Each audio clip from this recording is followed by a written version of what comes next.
बर' बिजोंनि फरायसुलि फरायसा बिथांमोनखौ जोङो बोरैहाय सोलोंथाइनि बागै उननि जेनेरेसनाव बोरैहाय मोनसे एनकारेजमेन्ट होनो हायो, जोंनि आइ आफा जोंनि गारजेन समाजनो बोरैहाय मोनसे साहस होनो हायो।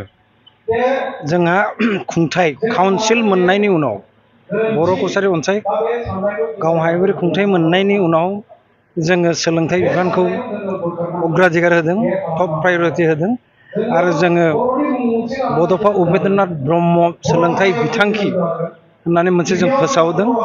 बे बिथांखिनि गेजेरजों गोबां हाबाफारि लादों आरो बे हाबाफारिनि बे मोनसे बोसोरफ्रामबो जोङो खौसेथि बर' सुबुं आफादनि जोनोम सानखालि फाउन्डेसन दे खालि बिथांमोनखौ जोङो मोनसे खावलायदों, बिथांमोना अर्गेनाइज खालामनो थिनदों। अर्गेनाइजनि गेजेरजों बिथांमोना गुबुन गुबुन जिल्लानि 22 गं जिल्ला कमिटिनि हेफाजाबाव नैबे मेरिटरियास स्टुडेन्ट टप मेरिटरियास स्टुडेन्ट बिथांमोना सायख'नानै बरनदों। देग्लायबो थांनाय बाराव 47 मोन, देग्लाय 37 बिथांमोना सायख'दों जे बर' बिजों क्लास 10, बर' बिजों क्लास 12नि बर' बिजोंजों लोगोसे जोंना गुबुन गुबुन बिजोंनि बेनिफ्राय सा 37 फरायसा फरायसुलि बिथांमोना सायख'नो हादों आरो बिथांमोनखौ बर' कसारि अनसाय गावहाय खुंथाइनिफ्राय 10,000 करि रां बिथांमोननो दिनैनि दिनाव जों रानबाय।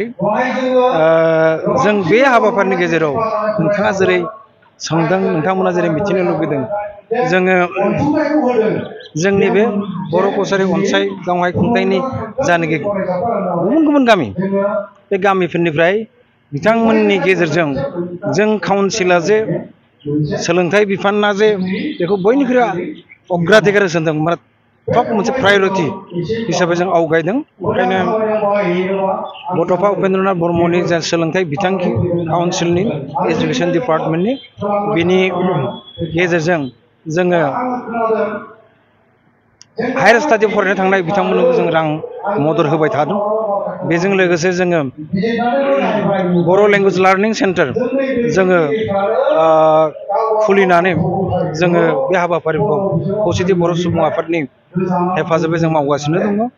आरोबाव जोङो गोबां स्टुडेन्टफोरनो इनसेन्टिभ होनायजों लोगोसे स्कलारशिप बायदि होनायजों गेजेरजों नैबे भेन्सार स्कुल गभर्नमेन्ट स्कुलफोराव जानाखि जोंनि फोरोंगिरिनि जानाखि अभाब बेखौ जोङो बोरैहाय सुफुंनो हायो, बेनि थाखायबो जों रां होबाय थादों।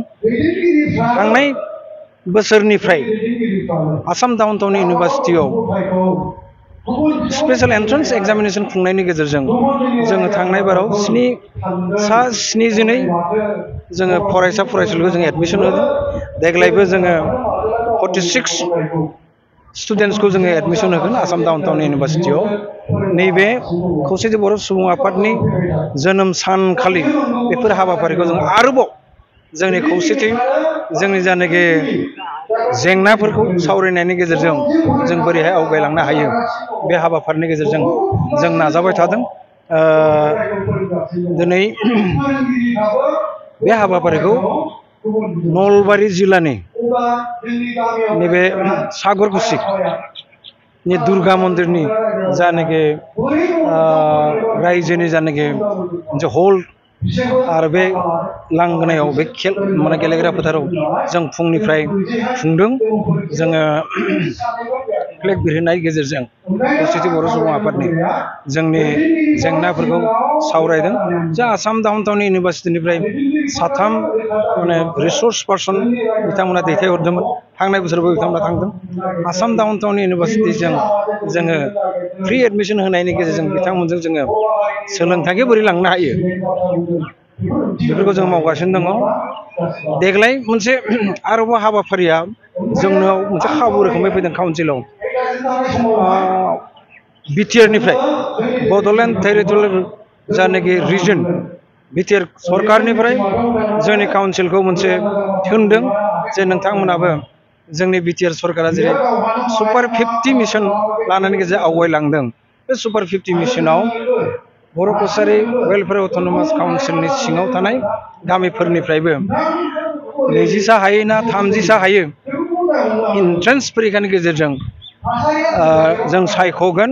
ओंखायनो जोङो बेवहाय बिटिआर सरकारनि गाहाय मावफुं सोद्रोमा प्रमद बर' बिथांखौ जोंनिफ्राय मोजां मोननाय साबायखर जासिदों आरो बिथांमोना निस्सय नैबे एन्ट्रेन्स एग्जामिनेसनखौ खुंगोन 20 जुलाइ खालि। बेनिफ्राय 1 आगस्टनिफ्राय बिथांमोना दिल्लीयाव UPSC नि थाखाय फ्रि कचिं, गुवाहाटीयाव APSC एग्जामनि थाखाय फ्रि कचिं बिथांमोना रां मदद होनानै जोंनि गथ'फोरखौ होगोन। बिराद मोनसे गोजोननाय जोंनि थाखाय रादाब आरो जों बर' रायजोफोरजों रायज्लायनायनि गेजेरजों जों स्टुडेन्टफोरा एप्लाइ खालामदों। 300निख्रुइ बुरजा स्टुडेन्टआ बिथांमोना एप्लाइ खालामदों आरो बिथांमोना 20 जुलाइ खालि इन्टारभिउ जिरायगोन। बिटिआर सरकारनि जानाय एन्ट्रास्टेड जायखिनि अफिसार्सफोर जाय बिथांमोना दायित्व दं बिथांमोना सायख'गोन। सायख'नानै फ्रि कचिं जोंनि ओनसोलनिफ्रायबो देग्लायनिफ्राय मोननो हासिगोन। माबायदि आसा खालामदों? जोंहा मोनसेखौ आसा खालामनायखौ लुगैयो। आंनि बिजाबनिफ्राय जोङो काउन्सिलखौ बिदों जोंनि सोलोंथाइनि माने हिउमेन रिसर्स दानाय बा सोलोंथाइखौ जों बेहाय गोजौआव लांनो हायो, बोरैहाय बेवहाय गुन गोनां सोलोंथाइ होनो हायो। बेवहाय बेजों लोगोसे जोंनि ओनसोलनि जाने रांखान्थिफोरखौ जौगानाय, राव हारिमुफोरखौ जौगानाय, बे हाबाफारियाव निस्सय नैफोरबायदि हाबाफारिया निस्सय फैनाय दिनफोराव